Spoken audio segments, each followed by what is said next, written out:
tetap optimis dengan nilai fantastis, alternatif lain dari yang kemarin. Siapa sajakah mereka?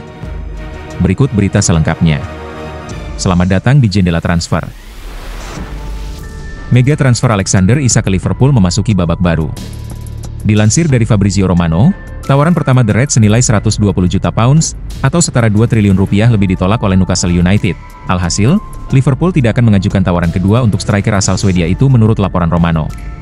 Manajemen The Reds pun menganggap tidak ada keseriusan Newcastle untuk menjual Isak, karena Newcastle diketahui hanya siap menjual sang striker jika mereka sudah mendapatkan striker baru. Hal tersebutlah yang kemudian membuat Liverpool memutuskan untuk menunggu dan tidak melancarkan penawaran kedua. Menariknya, Isak sebenarnya dikabarkan ingin pindah ke Anfield meski Newcastle ingin memperpanjang kontraknya. Jadi, bagaimanakah akhir dari drama ini? Apakah Isak akan bertahan di Newcastle? Atau akan ada kejutan di menit-menit akhir jendela transfer? Tulis pendapat kamu di kolom komentar. Klub raksasa Arab Saudi, Al Hilal, resmi melayangkan tawaran formal kepada Liverpool untuk memboyong striker asal Uruguay, Darwin Núñez. Pemain berusia 26 tahun ini memang sudah jadi incaran sejumlah klub selama jendela transfer kali ini, tapi Al Hilal jadi yang pertama bergerak cepat dengan proposal konkret. Menurut laporan dari Fabrizio Romano, Núñez kini jadi target utama pelatih baru Al Hilal, Simone Inzaghi, yang ingin memperkuat lini serangnya dengan pemain berprofil tinggi. Namun, Liverpool tidak langsung menyetujui tawaran itu.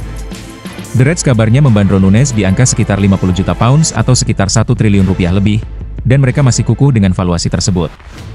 Meski hingga saat ini belum ada respons resmi dari Liverpool terkait tawaran dari Al Hilal, pembicaraan transfer diperkirakan bakal berlangsung intens dalam beberapa hari ke depan.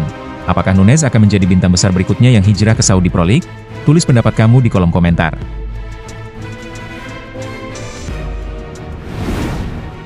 Dikutip dari laporan Fabrizio Romano, wonderkid asal Argentina, Franco Mastantuono, akan tiba dan diperkenalkan sebagai punggawa baru Real Madrid dalam beberapa hari ke depan. Real Madrid rupanya tidak melihat Mastantuono sekedar sebagai investasi masa depan, melainkan langsung memproyeksikannya sebagai pemain inti untuk musim ini. Madrid sudah resmi mengamankan tanda tangan pemain 17 tahun ini dari River Plate, dan kontraknya akan aktif mulai 14 Agustus, tepat di hari ulang tahunnya yang ke-18. Meskipun masih muda dan baru mencatatkan 65 laga di level senior, tim kepelatihan Madrid menilai Mastantuono sudah cukup matang untuk langsung bersaing di tim utama Xabi Alonso. Kendati ia hanya akan memiliki 4 sesi latihan, sebelum laga pembuka La Liga melawan Osasuna pada 19 Agustus, ia tetap diproyeksikan mendapat banyak menit bermain sejak awal. Gimana menurut kamu? Apakah Mastantuono akan langsung bersinar di panggung sebesar Real Madrid? Tuliskan pendapatmu di kolom komentar. Manchester United sedang mempertimbangkan opsi lain untuk striker baru, ialah penyerang muda Stuttgart, Nick Woltemade. Menurut jurnalis Catherine Walsh, Woltemade kini masuk radar utama MU sebagai alternatif baru untuk posisi striker, selain dua target utama Benjamin Sesko dan Ollie Watkins. Striker berusia 23 tahun ini memang sedang naik daun. Ia mencetak 17 gol dalam 33 laga musim lalu bersama Stuttgart. Woltemade juga tampil mengesankan di ajang U21 Eropa, menjadi top skor turnamen dengan 6 gol, sebuah performa luar biasa yang langsung membuatnya jadi sorotan. Awalnya, Bayern Munich jadi favorit untuk merekrutnya, tapi negosiasi terkendala soal harga. Dengan kontrak bersama klub yang masih berlaku hingga tahun 2028, Stuttgart membandrol Woltemade di angka sekitar 40 juta pound, atau sekitar 869 miliar rupiah. Lantas, apakah Nick Woltemade akan jadi solusi kejutan MU musim ini? Tulis pendapatmu di kolom komentar. Raksasa Premier League, Chelsea, dilaporkan siap untuk melayangkan penawaran kepada Manchester United untuk memboyong Alejandro Garnacho ke Stamford Bridge.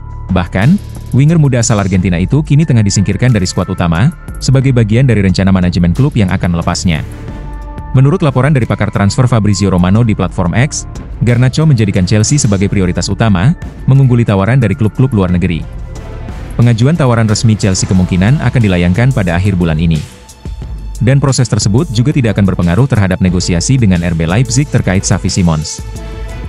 Menurut beberapa sumber, transfer ini dipercaya akan berlangsung hingga detik-detik terakhir jendela transfer, dan The Blues berharap bisa mendapatkan Garnacho dengan harga semurah mungkin. Bagaimana menurut kalian? Apakah Garnacho cocok untuk proyek jangka panjang Chelsea? Tulis pendapat kalian di kolom komen.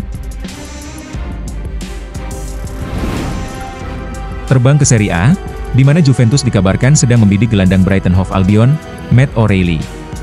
Menurut laporan dari jurnalis Sky Sport Italia, Gianluca Di Marzio, si nyonya tua sedang mencari tambahan amunisi di lini tengah, dan nama O'Reilly langsung masuk dalam radar mereka. Meskipun Juve belum mengajukan tawaran resmi, nama pemain asal Denmark itu sudah masuk dalam daftar target musim panas mereka. O'Reilly tampil impresif bersama Brighton di musim lalu, dengan mencetak 2 gol dan 3 assist dalam 21 laga Premier League, termasuk tampil brilian saat melawan Manchester City, Liverpool, dan Tottenham. Tapi untuk bisa merekrut O'Reilly, Juventus harus menjual beberapa pemain lebih dulu, seperti Douglas Luiz dan Vlahovic. Jadi pertanyaannya, apakah Matt O'Reilly akan jadi solusi lini tengah Juve? Tulis pendapat kamu di kolom komentar. Bergeser ke San Siro, di mana AC Milan sedang dikabarkan mengejar striker muda milik Stade Rennais, Arno Calimuendo. Menurut laporan dari Sky Sports Italia, Milan masih terus mencari striker baru, untuk melengkapi lini depan bersama Santiago Jimenez, dan kini nama Calimuendo muncul secara mengejutkan sebagai target baru. Pemain berusia 23 tahun ini tampil cemerlang di Ligue 1 musim lalu. Usai sukses mencetak 17 gol dalam 33 penampilan bersama Rennais, beberapa waktu lalu direktur klub Iglitar menyebut, bahwa Milan sedang mencari penyerang yang punya karakteristik mirip Olivier Giroud, kuat secara fisik, tajam di kotak penalti, dan punya peran sebagai target man. Sementara Santiago Jimenez bukan tipe seperti itu. Di satu sisi, Calimuendo sendiri berpostur 175 cm, dan dikenal lebih lincah sebagai second striker. Dalam 112 pertandingan bersama Rennais, ia telah mencetak 40 gol, angka yang cukup solid, tapi bukan tipikal poacher kotak penalti seperti Giroud. Jadi, apakah Milan mulai mengubah rencana transfer mereka? Tulis pendapatmu di kolom komentar.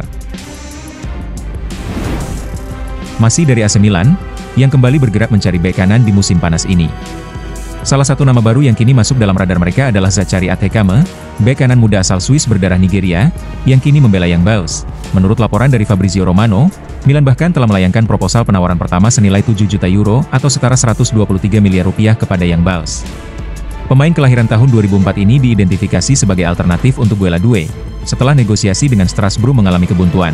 Meski belum pernah bermain di luar Swiss, performanya sejauh ini cukup mengesankan. Sejak bergabung dari Neuchâtel Xamax musim panas lalu, Adekame langsung menjadi andalan utama Young Boys. Berdasar statistik, ia telah menorehkan 30 penampilan di Liga Swiss dengan kontribusi 2 assist.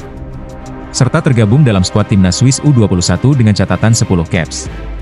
Dengan potensi dan ruang berkembang yang masih sangat besar, Adekame bisa menjadi investasi jangka panjang yang berharga bagi Milan.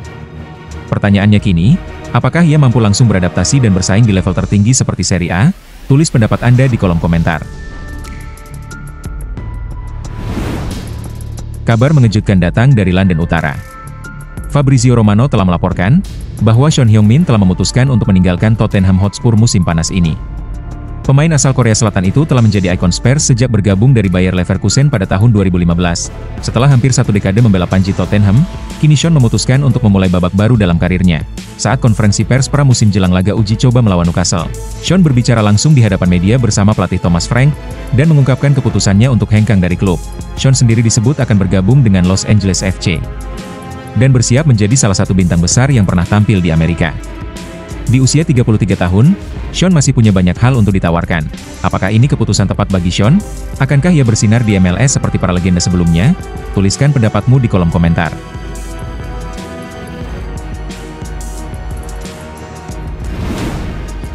Terima kasih telah menyaksikan channel Jendela Transfer. Bila ada saran dan masukan bisa langsung komen di kolom komentar. Jangan lupa untuk like, subscribe, share, dan nyalakan tombol lonceng notifikasinya.